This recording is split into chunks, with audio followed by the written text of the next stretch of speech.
Well, my short name is John Barnard, and I'm here to talk about my four uncles who were at Gallipoli. They weren't the only members of the family to go to war.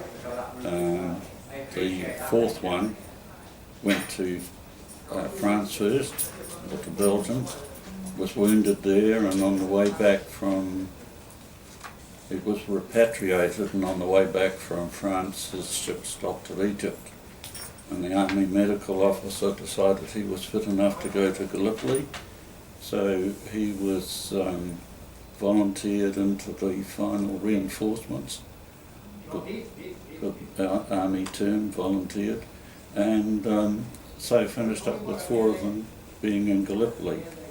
I haven't researched if they were all there at the same time, because Harry was killed on the 12th of August by a sniper's bullet when he was a stretcher bearer near Chinook Bear. But there were two others that fought in Flanders as well, but we're not here to talk about those today. So there were 8 sons in the family, and these are your uncles? Well, one of them, the youngest one, was my father, Right. and the other 7 were my uncles, yes. And so 6 of them all together fought in World War One? Correct. Right. And so, do you know much about the oldest boy, Frank? Yes, I saw a lot of him up till the time of the Second World War, when my father joined up on the 2nd or 3rd day, falsified his age, like so many did. We were regular visitors to Frank's house, so I knew he and his wife and his 3 children very well. So he landed at Gallipoli on the 25th of April 1915. Correct. Wow. As did Jim. As well. And I've got in my notes that Frank was shell-shocked. That's right. Do you remember him as being affected later in life by that? Yes, well, I only knew him, of course, in the late 30s, and he certainly wasn't 100%, and of course it was, in his case, it was a matter of finding a job that would suit his condition, and he started life as a motorman for the Wellington tramways, and then he eventually became a motorman before he retired. Right. And did he ever go to Anzac services that you know of? I'm not sure. So the second son, Harry,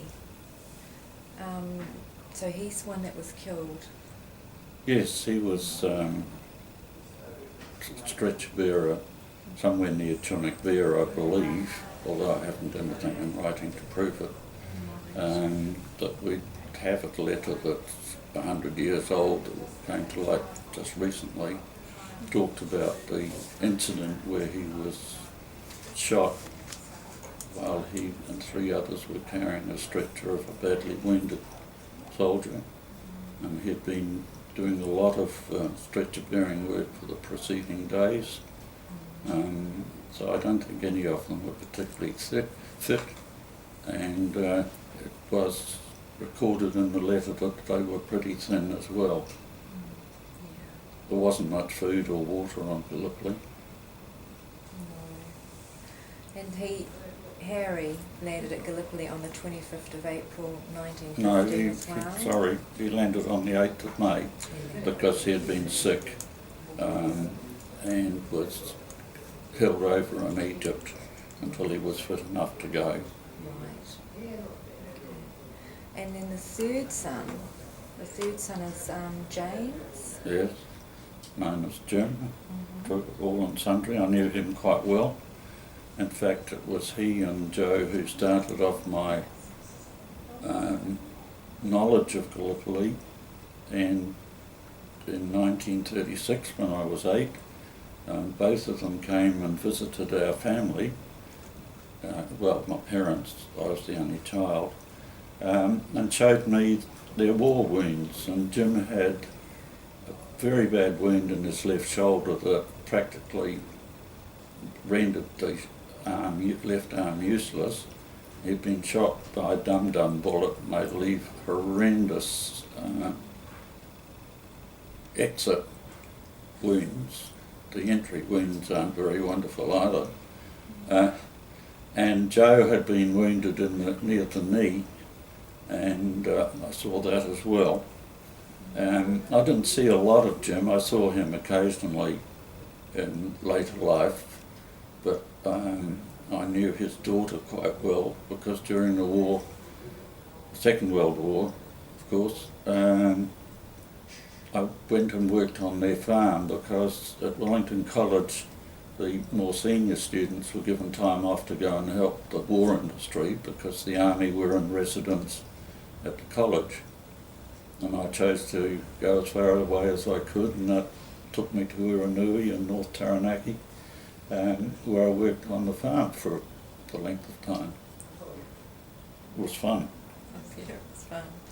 And so that's probably quite unusual for them to show their war wounds. Did they talk about the war as well? They talked a little bit about it. Jim said that he was ambushed with a group of other Kiwis and they had to fight their way out.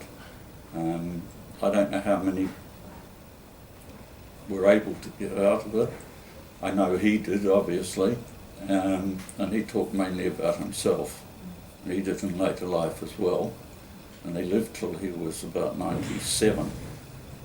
He was a well-known identity on Waiheke Island. So there's another one, the fifth brother, Charles. Do you want to tell me Well, about could Charles? we go back to Joseph first, fourth one, if you don't mind? Yeah. I knew him very well and all his children. He was a bank manager at BNZ in Greytown, and we used to visit there during the 30s and 1940 as well. So I knew all his children quite well. I got to know Joe quite well too. And what sort of a man was he? He was a fine person. In fact, he, like my father, reduced his age and joined up with the Second World War as well. And he went and fought in France for a while, and then he worked on hospital ships for quite a long time. And I do have a photo of he and my father at the pyramids in Egypt. So I have very fond memories of him. And also, they had a huge orchard at the back of their house, and they used to make cider, and young ones were allowed to taste it. Homemade cider is quite potent. Mm. Sorry, don't you want to come back to Charles? Yes, Charles. What? He was in the 2nd New Zealand Rifle Brigade, and he was killed at Polynon Wood, which was a side battle, if you can call it that, of Passchendaele. And there were 50,000 killed in that battle. I visited Gallipoli and I visited Flanders, and I went to the site where I thought Charlie was buried, but he was just a name on a list, printed list there. I guess for 50,000 they didn't find many bodies, so there weren't many crosses or anything there at all. So it was a bit of a shock to see his name just on a tight roll. But I heard a little bit about him from my father, but I didn't know much. I didn't know him at all, of course. And then we've got the 6th son, Alfred, or Monty. Would you like to tell us about him? Yes, he was very badly shell-shocked and sick mentally, I think it's safe to say. I hope his son doesn't mind me saying that. But he was in the 28th Reinforcements, and somewhere in Flanders he was, say, shell-shocked, taken ill and repatriated. I only met him once or twice after the war. Again, I knew his children very well, like all my cousins, and his son Noel is the only other grandchild of Henry James and Helena that's still alive. Noel served in the Second World War in the Pacific, and then because of his knowledge of Chinese history, he was pulled back to New Zealand to go to Featherston when the Japanese POW camp was started, and he was sent there to learn Japanese so that when there was a peace, he would be there to translate documents if necessary. It didn't come to fruition as far as he was concerned, but he's still very busy with his medieval Chinese and Japanese material. In fact, I'd say he's got tunnel vision on the subject, and I think everybody else feels the same way too.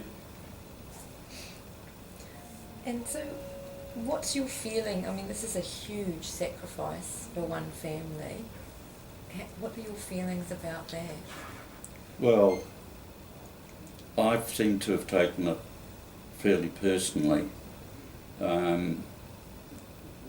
For four brothers to go to Gallipoli is quite a sacrifice. I don't know how my grandfather took it, because he died in 1922. I was born in 28.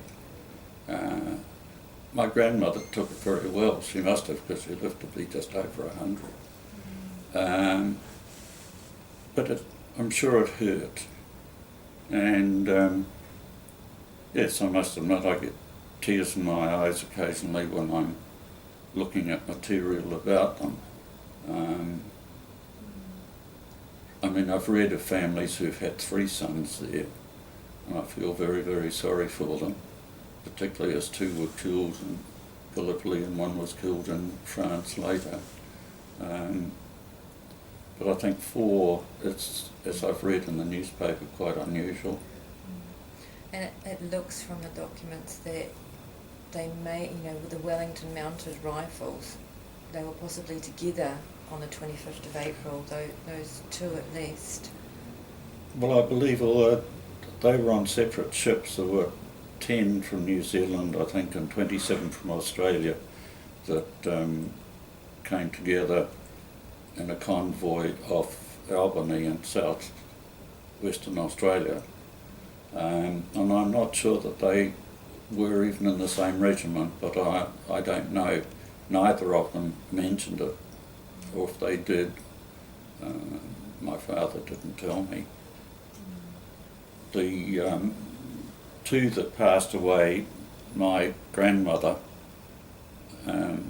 presented a bell called the Suvla Bay Bell to the Carillon, which was the Wellington National Memorial, along with the Dominion Museum, and that was opened in 1932, and it was 1936 when the Dominion Museum was opened officially. It was 1936 when Jim and Joe came to see us and showed me their wounds, and at the same time my father took me up the stairs, I think that's a polite word for them, right to the top of the Carillon so that I could touch the bell, which I'm sure, although presented by Helena Marion Barnard in name, I'm sure the boys added a little bit to it, but quite rightly it was presented in her name.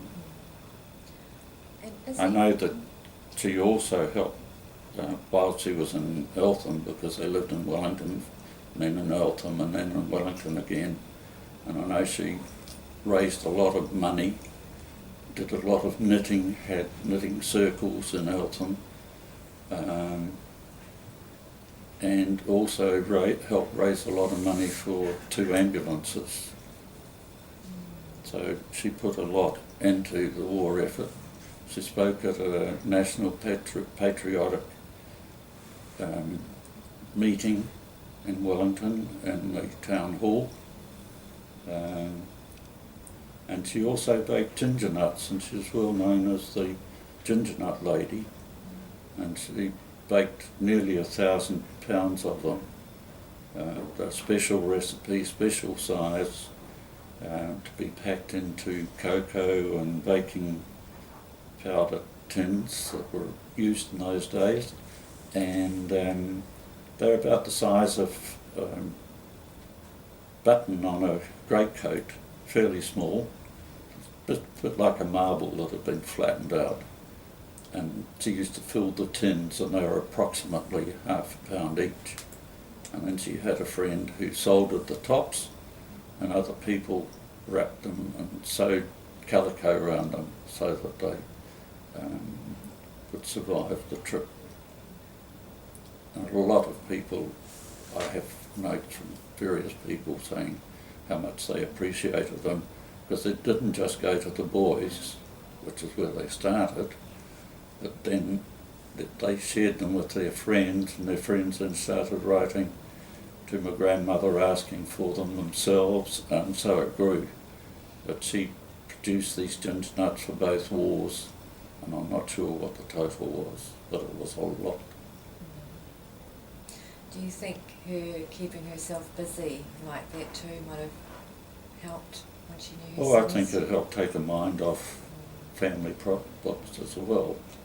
I mean, she gave so much of herself, both in boys and in raising money, knitting, cooking ginger nuts on a range, coal range, or wood range, it would have been in the First World War.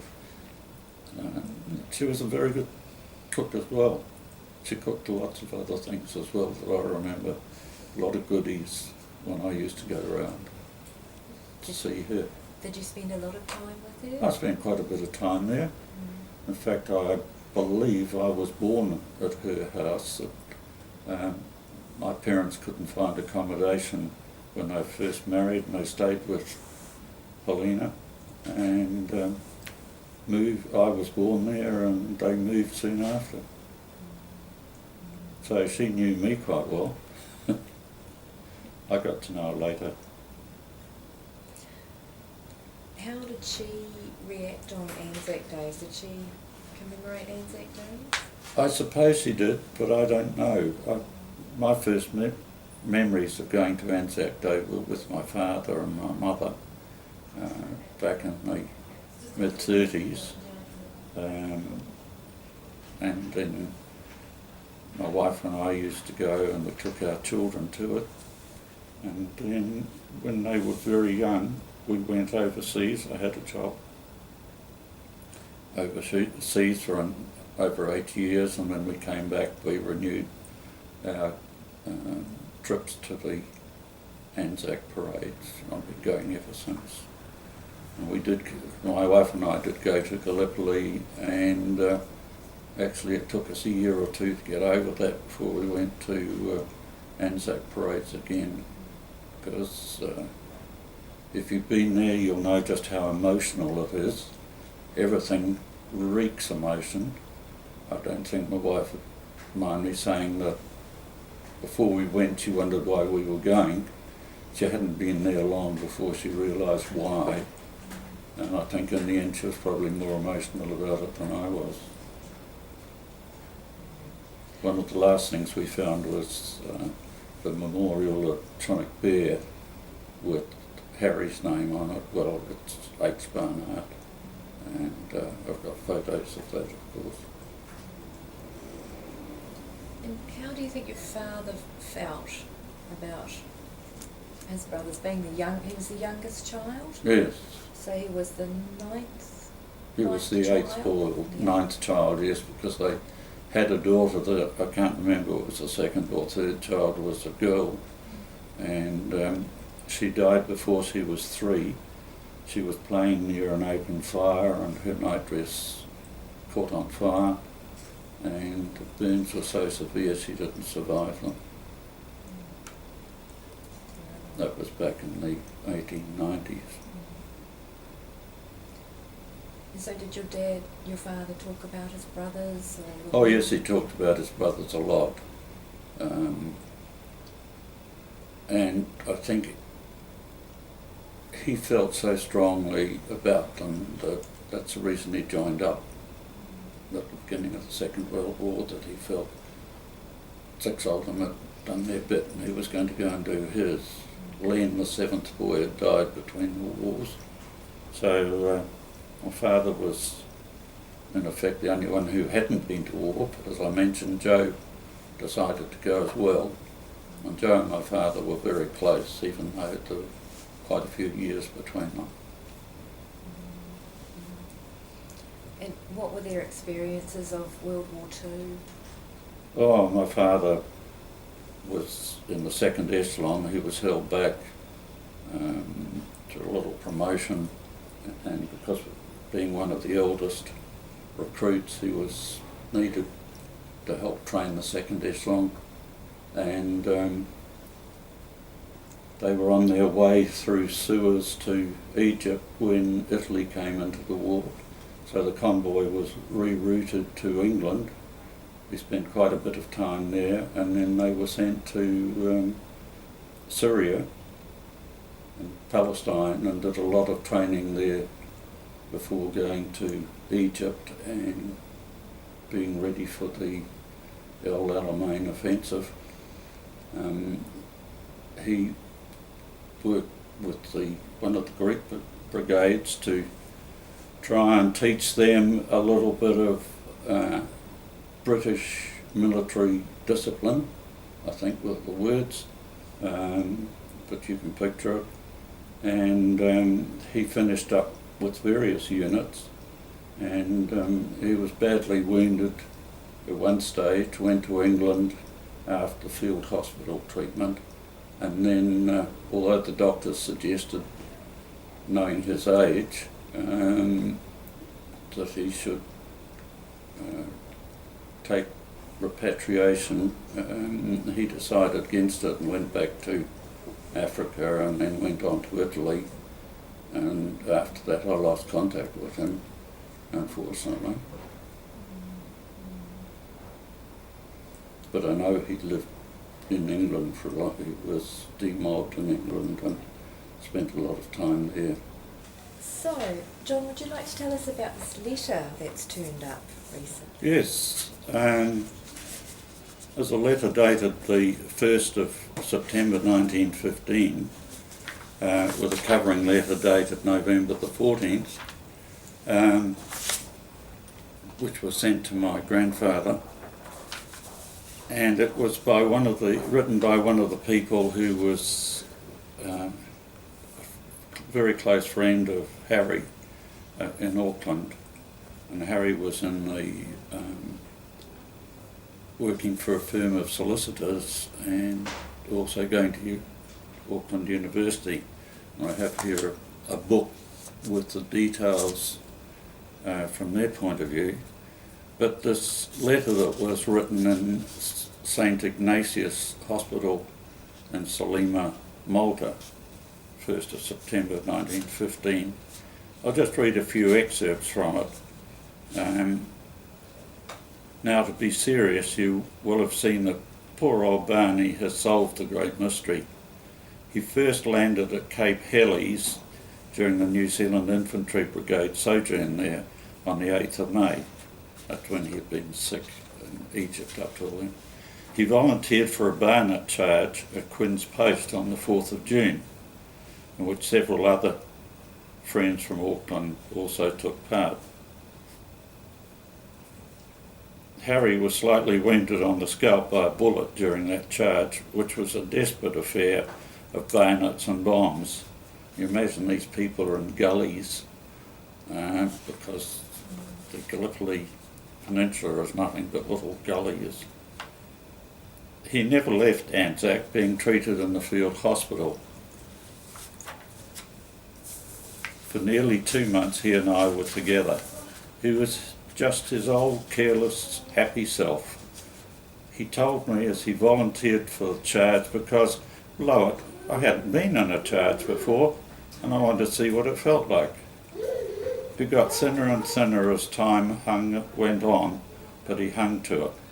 I remember after I was wounded on the 7th, he was on headquarters battalion, signalling and stretcher bearing duty. He got the doctor to dress my wound. When he turned and went back to his post, I watched him climb up the hill with a horrible depression on my mind. Yesterday I found a man who was with him when he was killed, a chap called Murphy of the Auckland Battalion, stretcher bearers.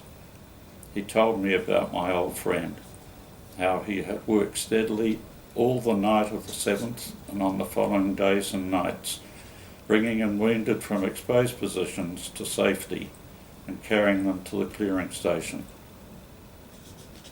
It is, as I know who've been over the ground, know, a job attended by constant risk and entailing, owing to the rugged nature of the country, fearful physical work, and he was thin and worn out. On the 11th, he and 3 others were laboriously getting a stretcher down a steep path with a bad case aboard. The path was, as usual, tormented by snipers, but as usual they went unflinchingly on with their humane work. When doubling round a particularly dangerous spot in the path, Barney was killed instantly by a bullet in the head. Murphy was present when he was buried, and a cross, a rude but loving memorial, erected to him. I think that gives an outline of the way all our troops lived and had to manage. It must have been really tough. I think it's unbelievable to people today to try and comprehend what that meant. And to think that happened in 1915. And for someone who worked in a solicitor's office and went to university as well, the life must have been very, very hard, whatever your age. At this stage, that letter appeared from Monty's daughter's material in Canberra in Australia. Dill died a few years ago, and my daughter knew the material was there and she had a huge pile of it, and she was visiting her daughter in Canberra and decided that she was going to go through all this material and take out what she felt was useful and interesting, and this letter was one of them, and I think it's a powerful document.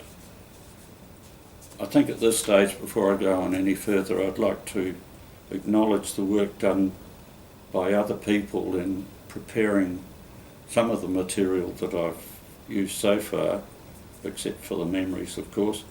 Work done by Winston Griffin of Tauranga, Louise McCurry of Toowoomba in Queensland, and my daughter Judith Meyer in the USA. Now I'd like to show you some of the material I brought in.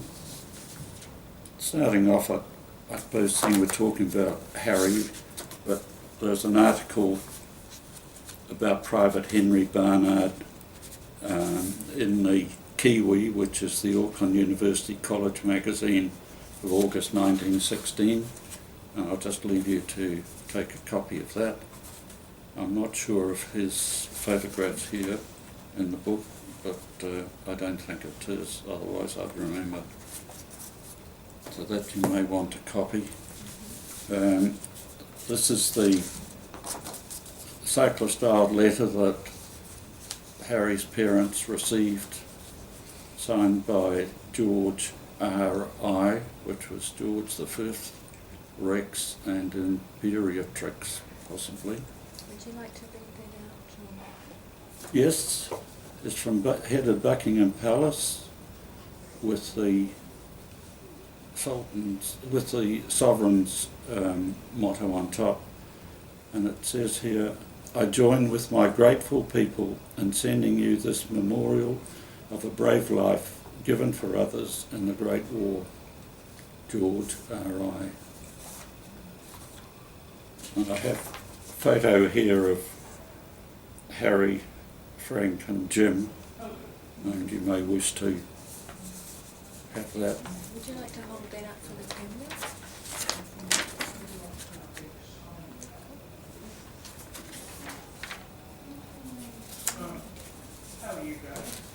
There's some more papers here about Harry being reported wounded and then rejoining his regiment. And I'll leave that with you too. This photo taken from the Evening Post of the 3rd of April 1965 shows my grandmother when she was 100, Helena, when she was 100 years of age, and it shows from left to right Frank, Jim and Joe.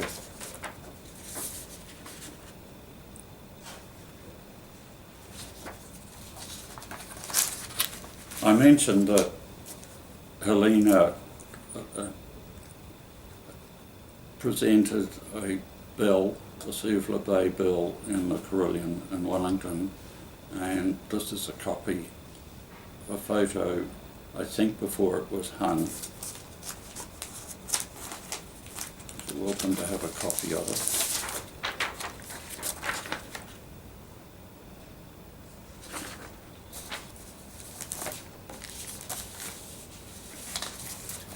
And also I have a photograph compilation or a montage of, by my father's third wife, of Helena Marion, Henry James, Henry, who was Harry, and the letter from the King, and his medals and the medallion from Gallipoli, which you may want to photograph, copy. I'll just show it on the camera first.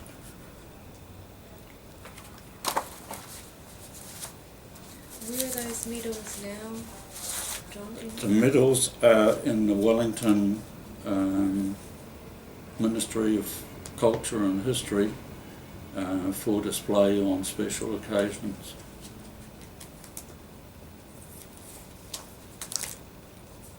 When we went to Anzac, our guide was a Turkish retired captain from their submarine fleet. His grandfather was killed at Anzac, and his father, when he was old enough, took him around the whole of the battlefield, and he's been doing that all his life. And he and his wife now go around still collecting objects, including bullets, bullet cases from the war, and it's the only New Zealander in the group that he had. I felt very proud to shake his hand across the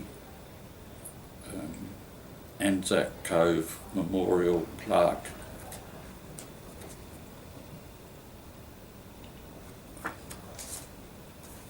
Harry's name is on the Tunic Bear Memorial, and I'm looking forward to seeing the service there on TV tomorrow. A photograph of myself pointing out his name on the memorial. Sorry about the handshake, but I suffer from that.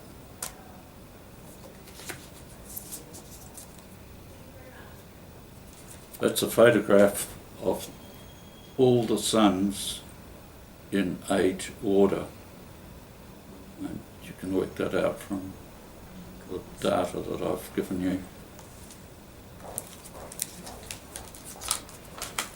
The guide we had at Gallipoli, his name was Captain Effie, E-F-E, and he gave us a talk from the Turkish aspect, of course, and that fitted in very well with a book that I have read. I haven't read Pugsley's book, but there's one by Les Carlyon that's extremely good, and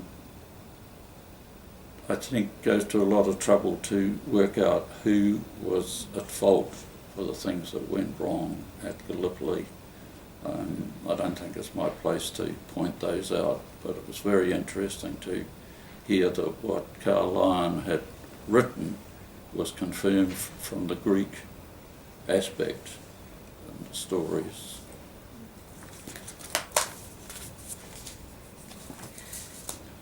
And last but not least, the recipe for ginger nuts, Helena Barnard, which you can copy. It's in Aunt Daisy's cookbook under Ginger Nuts Eltham, because I think I mentioned that Helena was a friend of Aunt Daisy, Daisy Basham, when they both lived in Eltham, and my grandmother's ginger nuts are called Ginger Nuts Eltham, and they're exactly as I remember her making them when I saw them in 1939 and 1940. I think that's it. Tomorrow is Anzac Day, so what are your plans for tomorrow, John?